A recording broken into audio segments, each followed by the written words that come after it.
Hi everyone, I am back. I've been pouring all morning, but it's stuff that I can't show you yet because it's for the Vallejo website. So I have some paint left over, and I'm going to use that.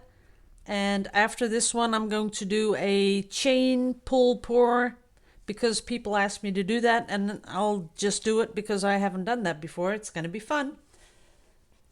So, what's up with you guys? I hope everything's rolling as it should be rolling.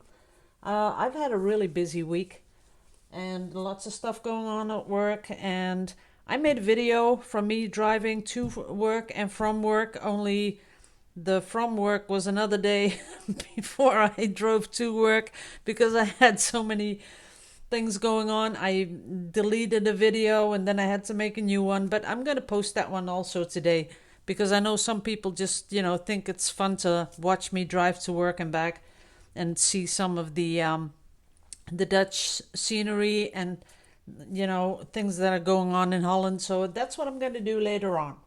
First off, I want to thank everyone from May 2018. These are all the sponsors I had last month.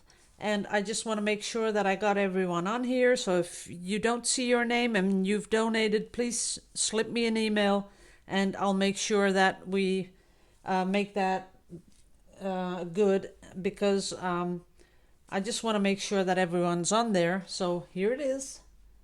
Thank you. You can put it on pause if you want to search for your name. It usually starts up here. This is the beginning of the month and this is the end of the month. So put it on pause and you can check it out. Now, what I have for today is a 20 by 20. I put some push pins in there.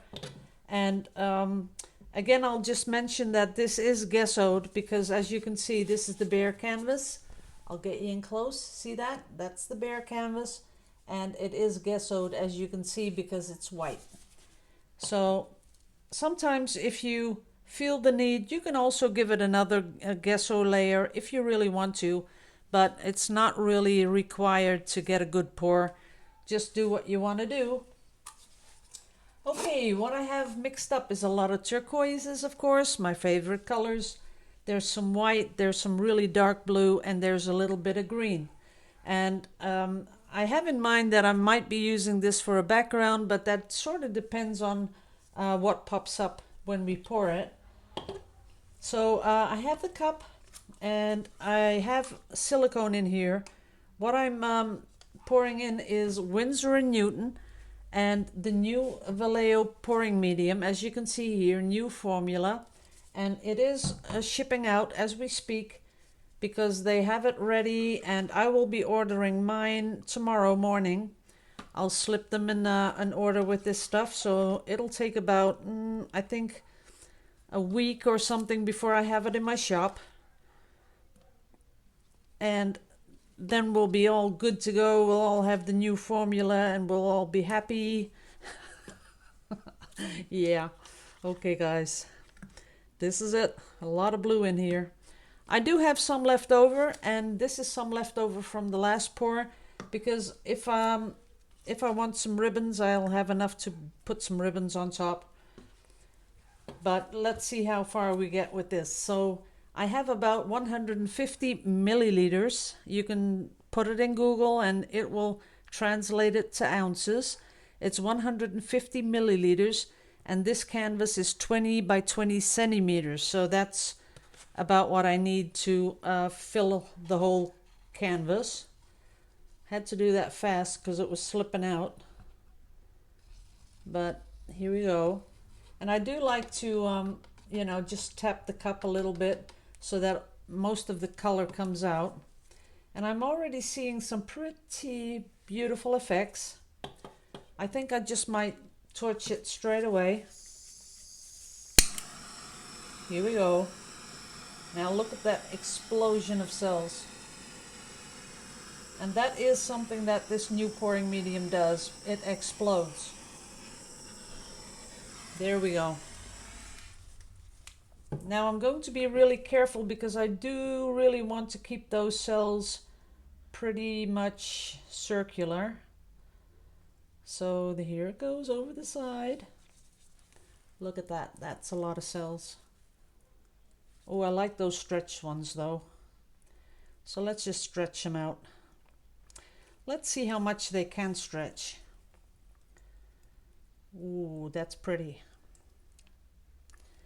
That's okay because I don't like this bottom part. I love what's going on up here. And some down here. Pulling it down. And I sort of like those going down. So let's do that. Let them go down again. And I will just add some with my little palette knife, because the palette knife, as I've told you a couple of times, that is the one piece of tools that you really do need, because it really helps when you're doing your corners and all that kind of stuff. It helps when you want to touch up the corners and the sides.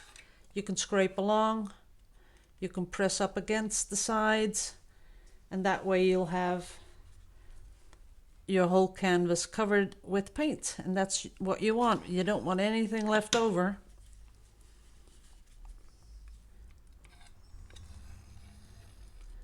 Okay, scraping it all off. Pulling it down here a little because I see some bare canvas. Okay, this is it. That is kind of beautiful, isn't it? Look at that. Getting you really in close and giving you a real close-up. That is pretty.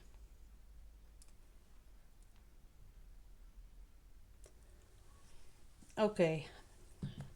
Now, the pouring medium, I am going to torch this because I sort of think there might be something popping up under there. Yep, there it goes. So that gives it just that little bit more of a cell action. I kind of like that. Oh, maybe there too. Let's see if it does that. And of course, a little bit of the air bubbles that are popping up. But that's it. So this is a little bit different to the pouring medium that we're used to, because what it does is it sort of works together. I notice when I'm mixing up my paint that the pouring medium and the paint sort of bond together. So there has to be something to do with the bond that is in acrylic and the bond that is in the pouring medium. When it does that and you add the silicone, it sort of has a carrier that makes the silicone, the effect that we like, those cells, it sort of explodes all of a sudden, because usually when I do the normal pouring that I did before with the normal pouring medium, the PVA mix and everything I've used before, it's more as of when you torch, it sort of slowly grows. But this one, it's more of an explosion of cells, and you know, it's more, I don't know, I think it's more, I don't have a name for it, but it's different. And when you're going to use this, you'll see what I mean, because it is totally different. It gives you a different effect. As you can see up here, these veins, they're really pretty, and there's more motion in the whole pour. It's just a totally different thing, and you'll have to get a grip on it when you do use this, that it is different than anything we've used before. That's a good thing. Once you're used to this, I'm sure you'll get many different effects. Even if you pour out the paint differently, you know, out of hand instead of a flip cup, you can do all kinds of stuff. A push and a pull. I'm sure this will be beautiful with a push and a pull. I can do that on paper, so let me put this away. But I'm very happy with this pour. It's kind of wild. Yeah.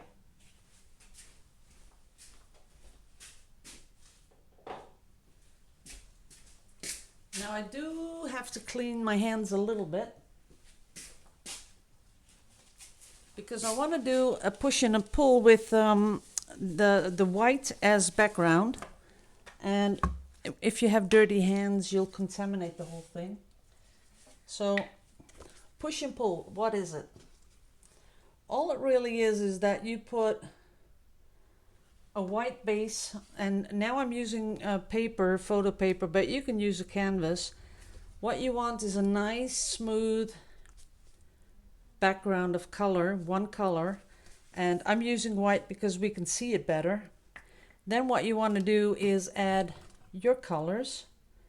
So we're going to add a little bit of turquoise, a little bit of green, a little bit of darker turquoise, and of course the blue, because blue pops up so beautifully. So a little bit more blue. Then I'm going to clean off my palette knife and give it a tiny little swirl so the colors mix together. Then I will put it on here, push it up, pull it down. Now, as you can see here, the color is totally out, but here you can see that the color is under the paint, and that's caused by the pushing and the pulling. Now, if you've seen my previous videos, that's when you start to tilt so that the top layer can go over the bottom layer, and just say that this is what you were going for. Then you sort of give it a torch, and as you can see that now this white, it's too thick to release the color underneath.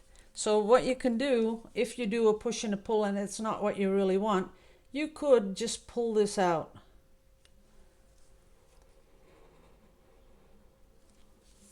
And let's do that on this side. Leave this intact, just a little bit on that side.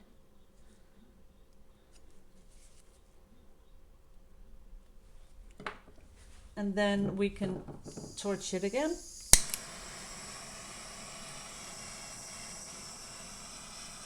See the explosion of cells, how pretty that is?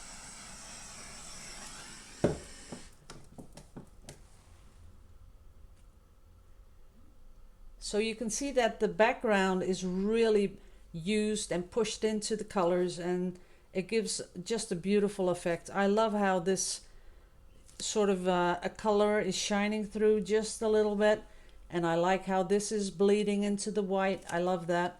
And of course you can manipulate it as much as you want. You've seen me do that before with my bamboo stick things. I have one here, let's see. And you can make this as interesting as you want. Just all you have to do is touch the color and pull the color over the white, just like that. Now we've just pulled this thing, and if you torch it,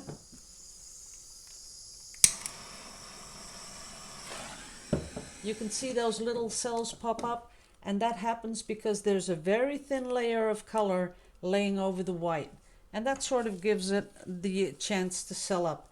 Now this is just a test thing, so I'll show you what I mean once more. So you pull it, and then when we torch it, look at that. It will just explode with cells. See how that works?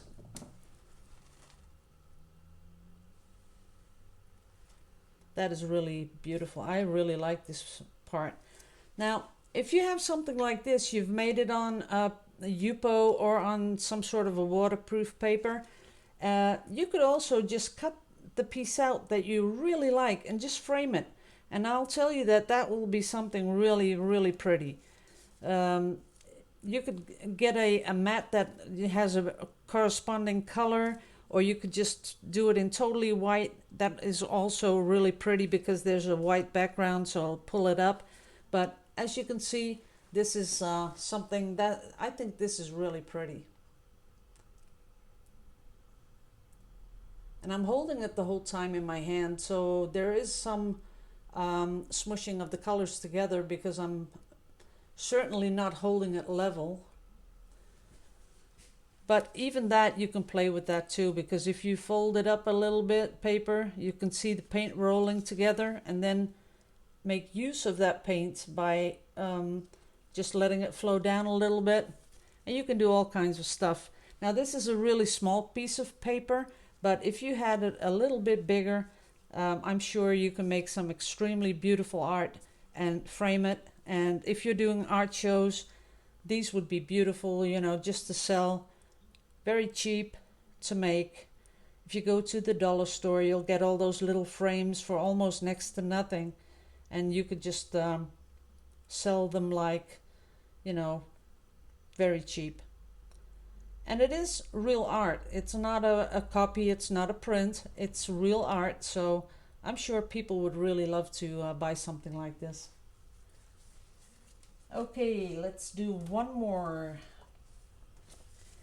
Now, this time, again, I'm going to layer down the white.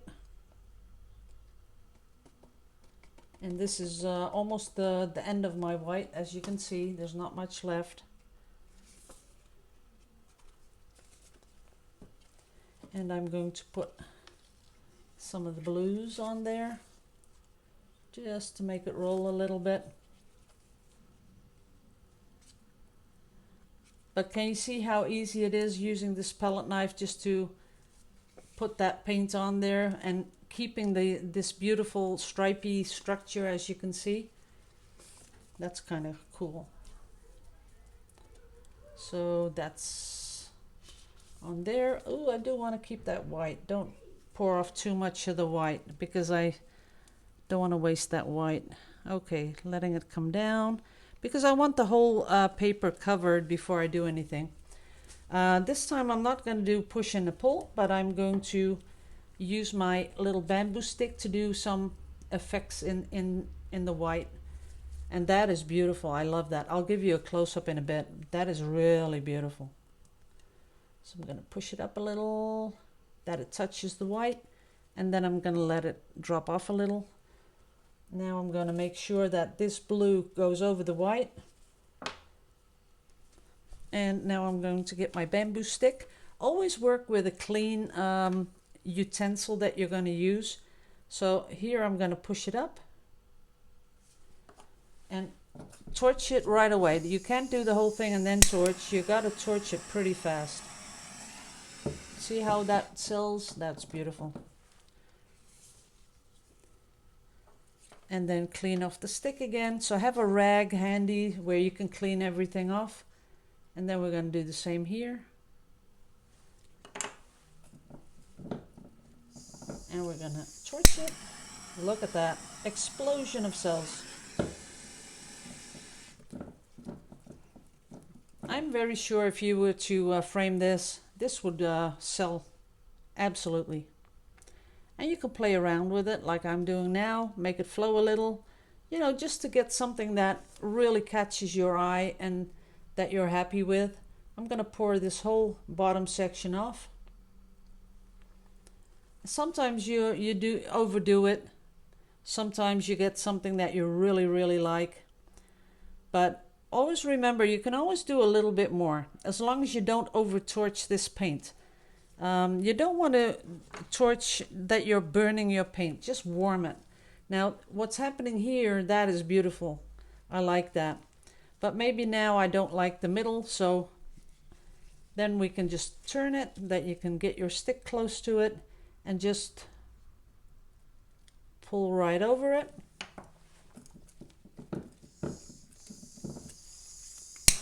And there you go, it sells up again. See that?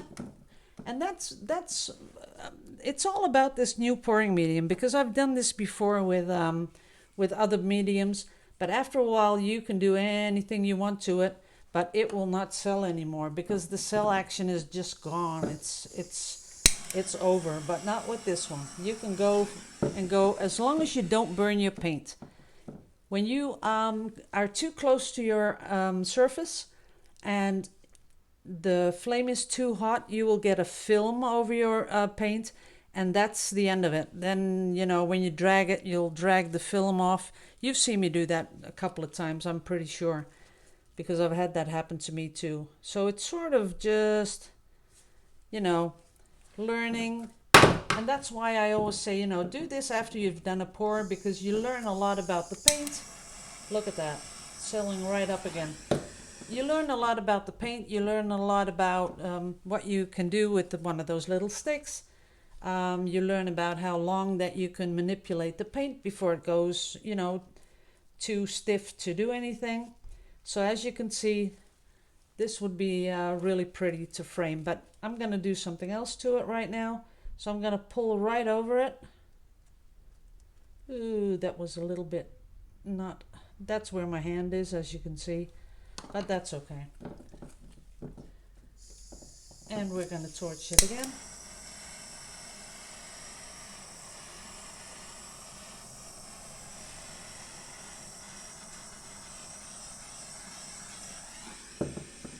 And again, we get an explosion of cells. So you can go like I think about 6 or 7 times before it's, you know, the paint is totally mixed up together and you don't have the effects anymore. But then again, you could also add another piece of white and make it pop up again. But as you can see, this stuff sells like crazy. So I'm gonna keep this one. I think I can do something with a couple of parts of it that I really like. Okay guys, that was a pretty long video, 21 minutes. Yes. And for the people that think the videos are too long, down there, right down here, down there, is a little button and you can fast forward. And really, I don't mind if you do, because that's what you can do. So thanks all for watching. Slip me a note if you're not on the sponsor list. And I'll be back with my chain pour, which is going to be really exciting because I haven't done that before. So see you all in the next video. Love you all to pieces. Bye bye.